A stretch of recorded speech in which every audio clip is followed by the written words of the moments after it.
My father-in-law, and the fourth-generation owner of Italian Harris, Justin, has passed away. Nancy, can I talk to you for a minute? After the funeral had mostly concluded, Amy called out to me and led me to a secluded spot in the venue, away from everyone else. Here, this is the will. Read it. A bit perplexed, I opened the white envelope and found several sheets of paper inside, as expected. Did you read it? So, here's the deal. That building belongs to us blood relatives. You can take the Harris name and 2 of the employees, but everything else stays behind. In other words, what she was really saying was this. The property goes to the blood relatives. So the store you've supported until now? You'll have to run it somewhere else. That's what it meant. Dad had this written properly, so you'll have to follow it. Oh, and you can have the sign too. As I stood there, stunned by her words, Jason came over. Whether Amy noticed him or not, she finished with a cutting remark. You were just here to take care of him. Thanks for expanding the store to a decent size. Jason, without reproaching his sister, handed me another envelope. Inside was a divorce notice, already stamped. Her words were no lie. Whether it was from the start or somewhere along the way, abandoning me must have always been part of the plan. Thanks for your hard work. I was stunned by the thoroughness of it all. No more words were needed. Thank you for your hard work. It was a purely businesslike phrase, so devoid of emotion that it felt inappropriate even to say. Our second meeting was purely by chance. Nancy? I turned around at the sound of my name.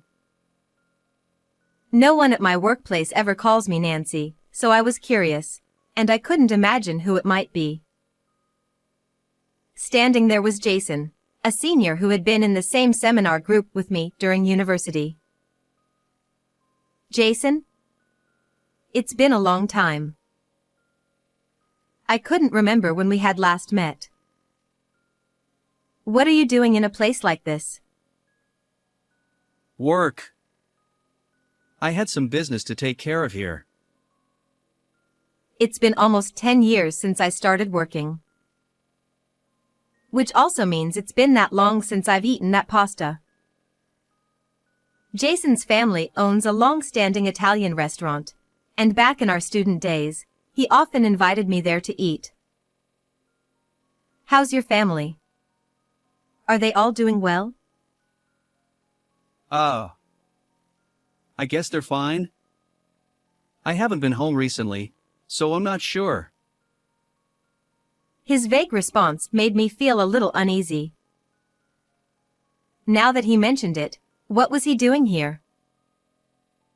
I had always assumed he was training to take over the family business, but it didn't seem that way anymore. Aren't you going to take over the restaurant? Of course, that's the plan. But first, I wanted to get some experience working in a regular company. So, right now, I'm just a typical office worker. As we continued talking, I began to feel nostalgic for the taste of that pasta. Jason, could I visit the restaurant again sometime?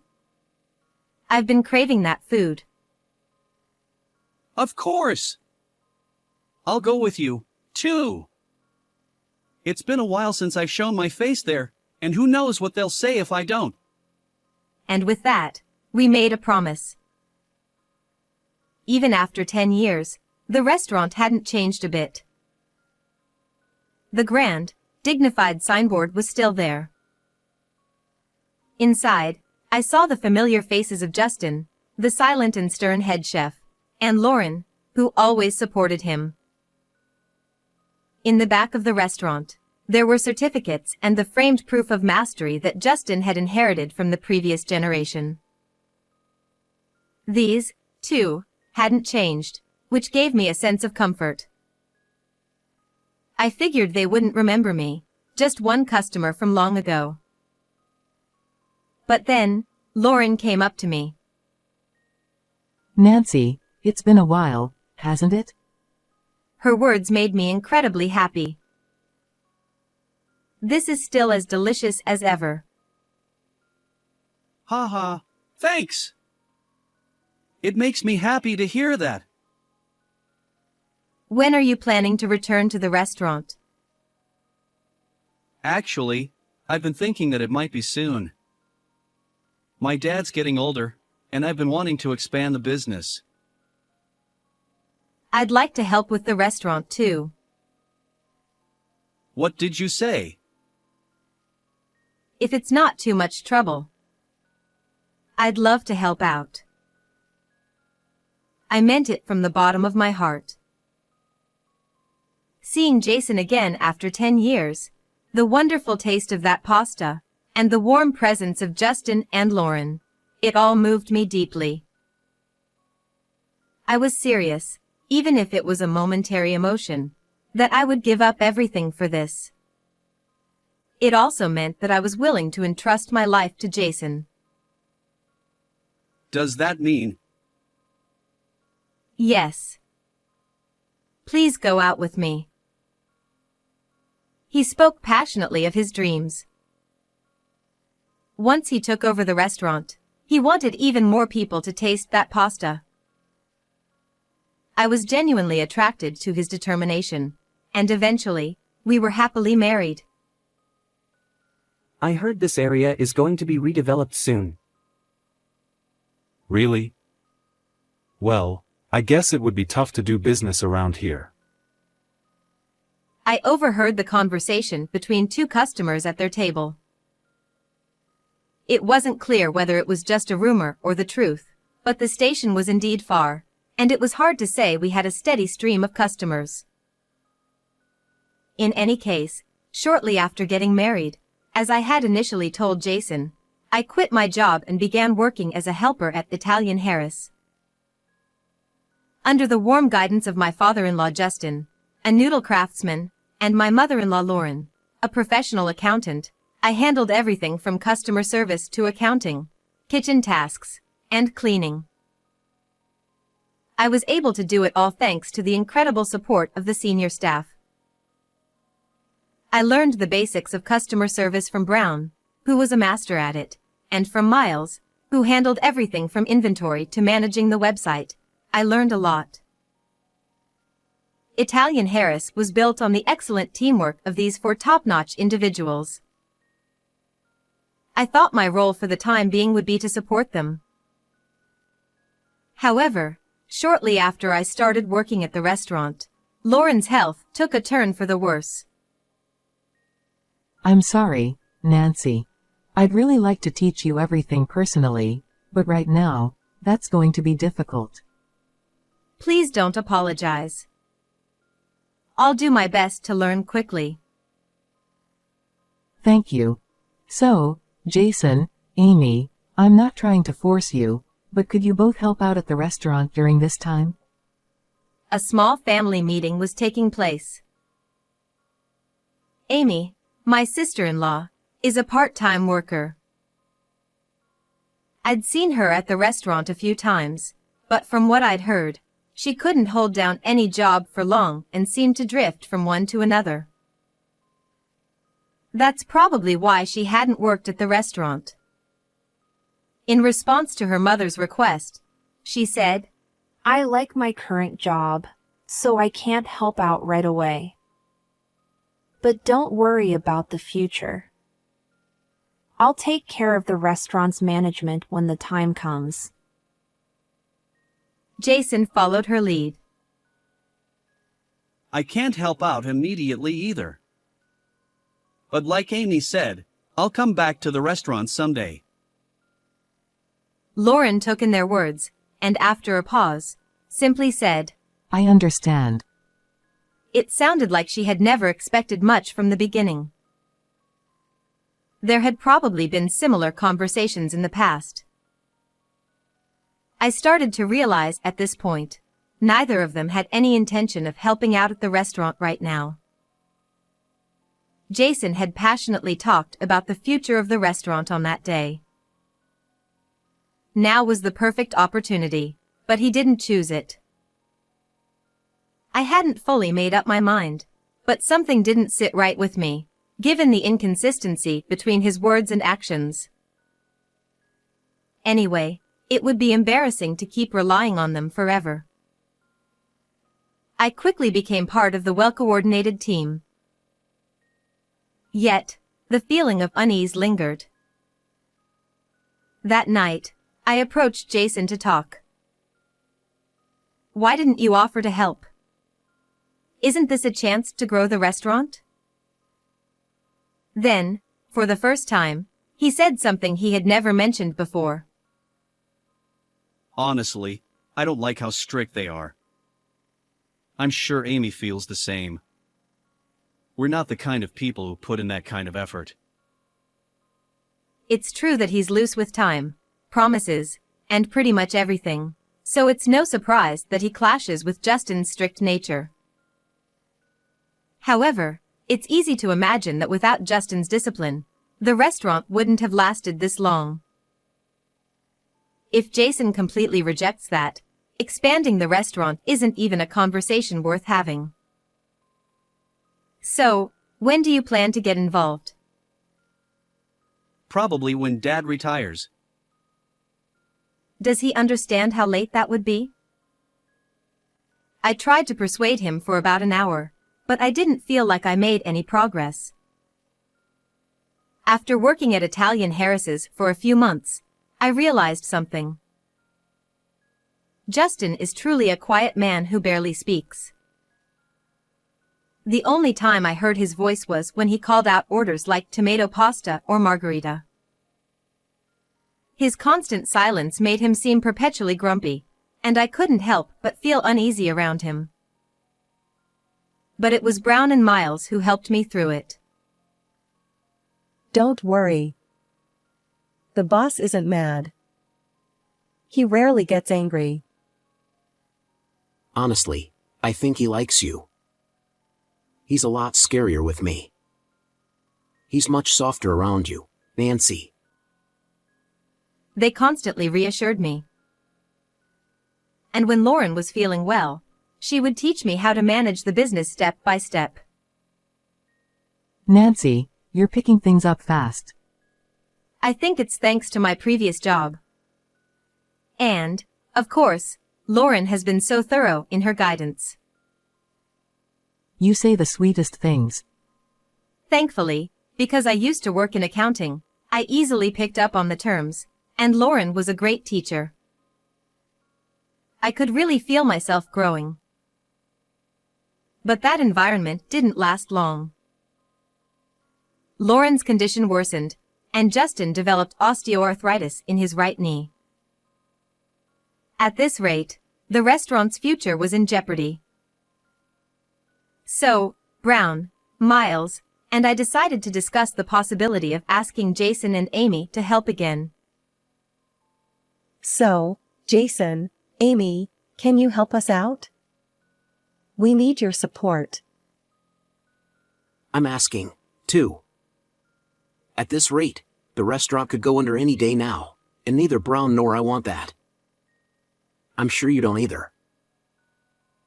I get it, but it's still tough right now.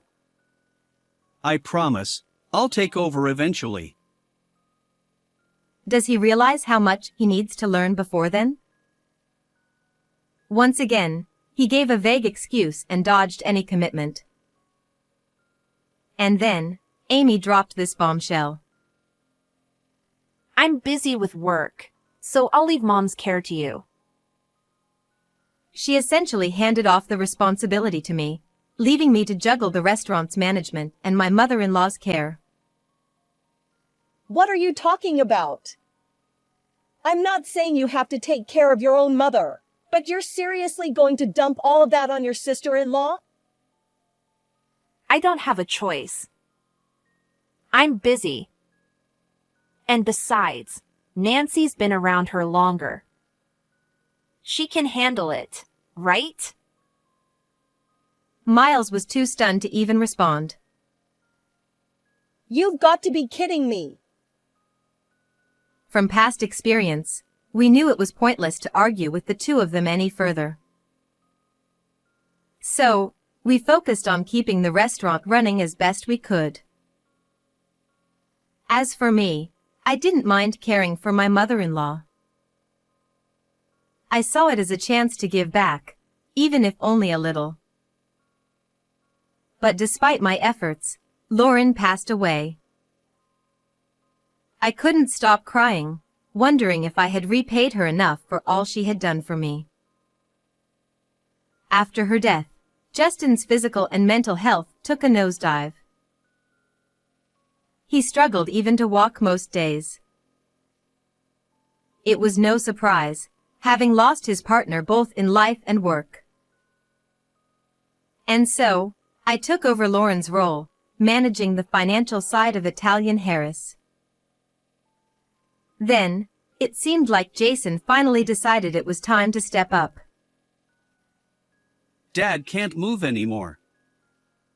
It's about time I get involved. It was a much-needed offer. But when we opened the lid, it was nothing more than him hanging around the restaurant, shouting out unhelpful suggestions. Maybe you should try doing this a little differently? He was all talk, never lifting a finger. Soon, he started saying things like, If I were the owner, I'd do it this way. or, Let's hire some young kids as part-timers. he kept making outrageous suggestions without any intention of rolling up his sleeves to help.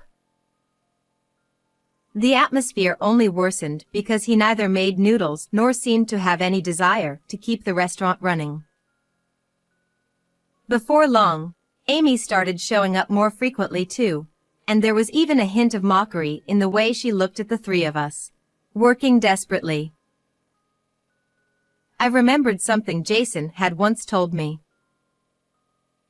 Amy had always hated studying or putting in effort, and she looked down on people who worked hard. That was exactly what was happening now. She only showed up when Justin wasn't around, when his condition prevented him from coming to the restaurant, which made it all the more insidious. Nancy, don't worry about it. We'll do our best to keep things going. Just the three of us. Yes, thank you. From that point on, the three of us began learning everything beyond our original roles. Brown handled odd jobs in the kitchen, Miles took over customer service and accounting, and I learned everything from how to make noodles to the proper techniques for preparing broth. Everything Justin could teach me. 9 years passed, and then the inevitable day arrived. Justin, the fourth-generation owner of Italian Harris's, passed away. Despite his struggle with arthritis in his later years, he continued making noodles, entrusting all his skills to me before passing peacefully from old age. You took care of him for 9 years. Thank you for everything. It's no exaggeration to say that this place kept running because of you. That's not true. I could only do it because of you two and Justin. Without you, I wouldn't have made it through those difficult times. Regular customers also attended the funeral, and while somber, it was filled with a warm atmosphere honoring Justin's achievements. But there was one person who spoiled that mood. Nancy, can I talk to you? After the funeral had mostly wrapped up, Amy called me aside to a secluded corner of the funeral hall. Here, this is the will. Read it now. Why the urgency? Puzzled, I opened the white envelope and found several pages of legal documents inside. After reading them, nothing seemed amiss. Did you read it? So, as you can see, the land and building belong to us blood relatives. You can take the Harris name and the 2 employees, but everything else stays. In other words, she was saying, Since the property goes to us, you'll have to take your restaurant elsewhere, even though you've supported it all this time. The handwriting was clearly Justin's. After nearly 10 years of seeing it, there was no mistaking it. Dad wrote this properly, so you'll follow it. Oh, and I'll give you the signboard. It's old anyway. As I stood there, stunned by her words, Jason appeared. Whether he knew what was happening or not, Amy finished with a dismissive remark. You were just here for the caregiving. Thanks for keeping the restaurant afloat until now. To her, I was nothing more than a convenient tool. Jason didn't scold her at all. Instead, he handed me another envelope. Inside was a divorce agreement, already stamped.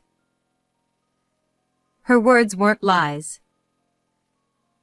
At some point, or maybe from the very beginning, discarding me had always been part of their plan.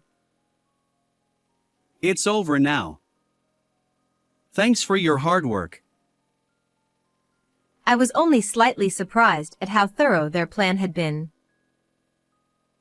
Amy had coerced her sick father into writing the will, and as soon as I was no longer needed for their parents' care, Jason discarded me.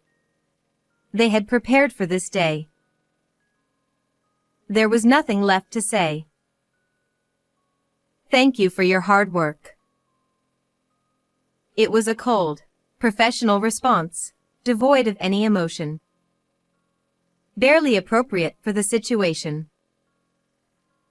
As I left the funeral hall, Brown and Miles were waiting for me.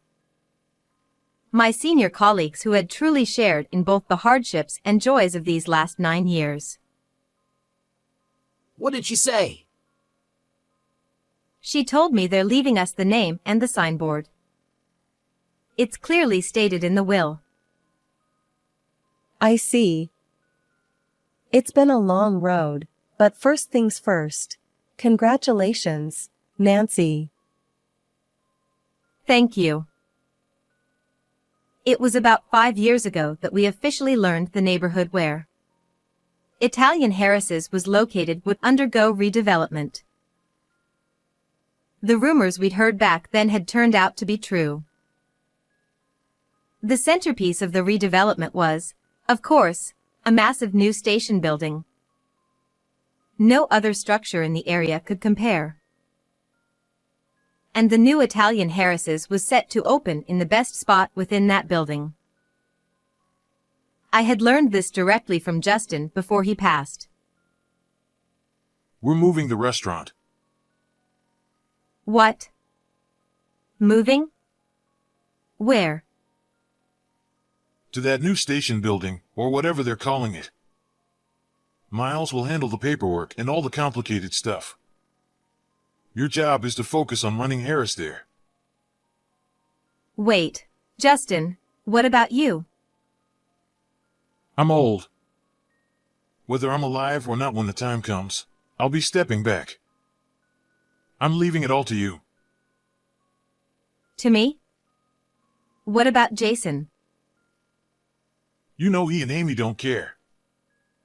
It has to be you. That's why I've drilled pasta making into you all this time. When I later told Brown, she revealed that she already knew.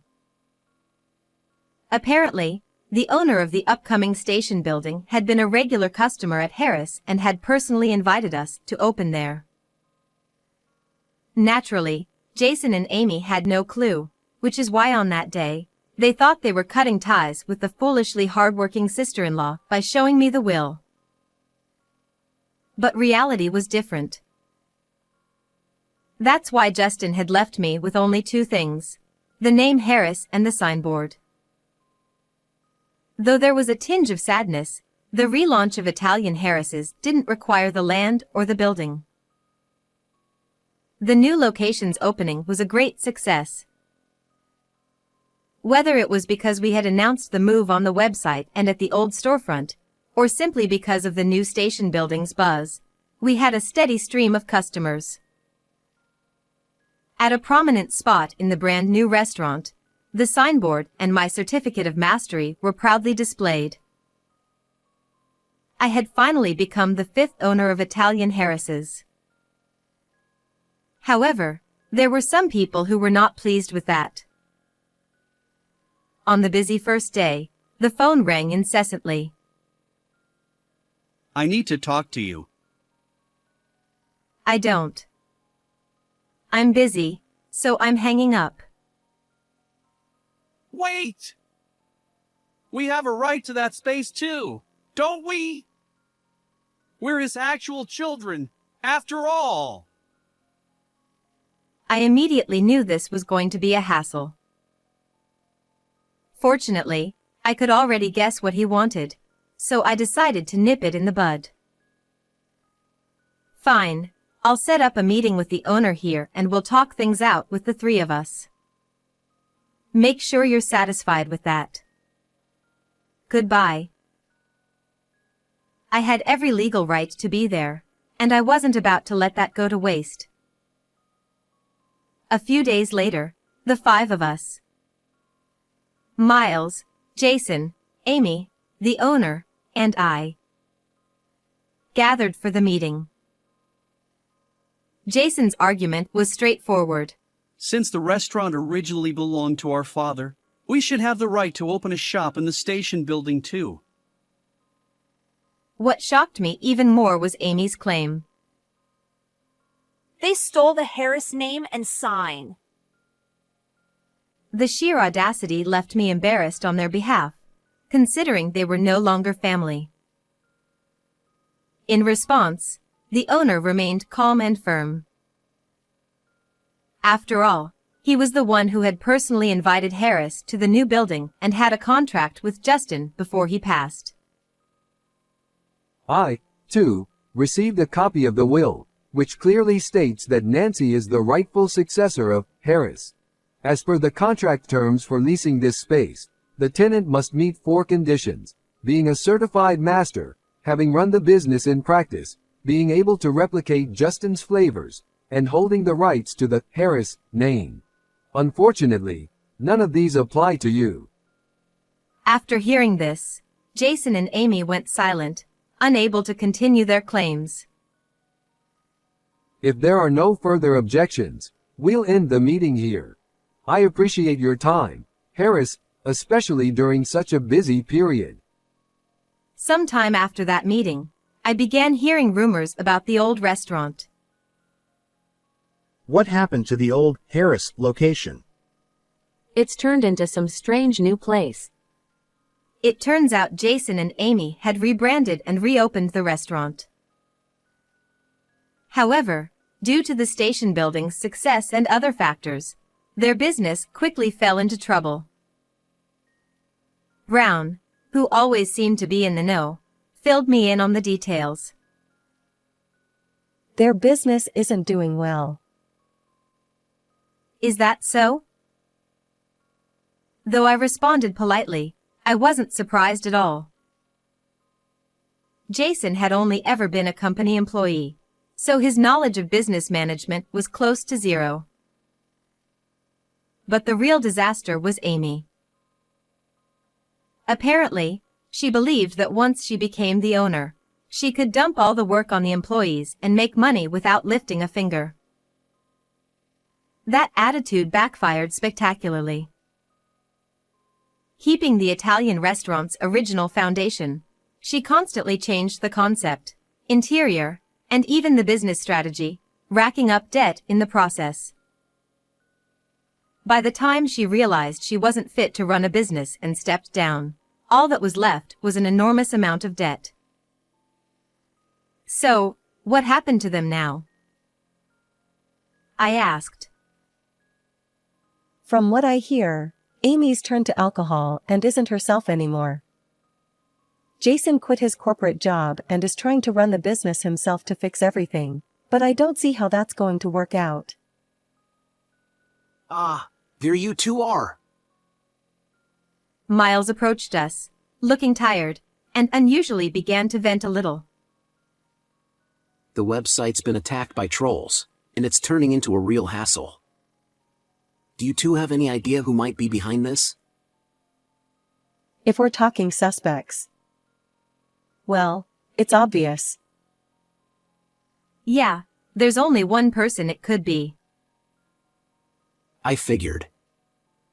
Yeah. In the end, we didn't even need to launch a full investigation to figure out the culprit. Together with Miles and Brown, we went to the former Italian Harris's, and we caught the person in the act. Right in the middle of posting defamatory comments. What do you think you're doing? The Real Harris is here! You stole the name and ran away! What a ridiculous accusation. If you think you can ruin us with scandal, you're sorely mistaken. For the last 10 years, I've trained under Justin, learning how to make pasta. As a result, I was rightfully given the name and sign, and was even supported in opening a new restaurant. The ones who ran away are you two. You've been running all this time, and now you're facing the consequences. You know that, don't you? He said nothing.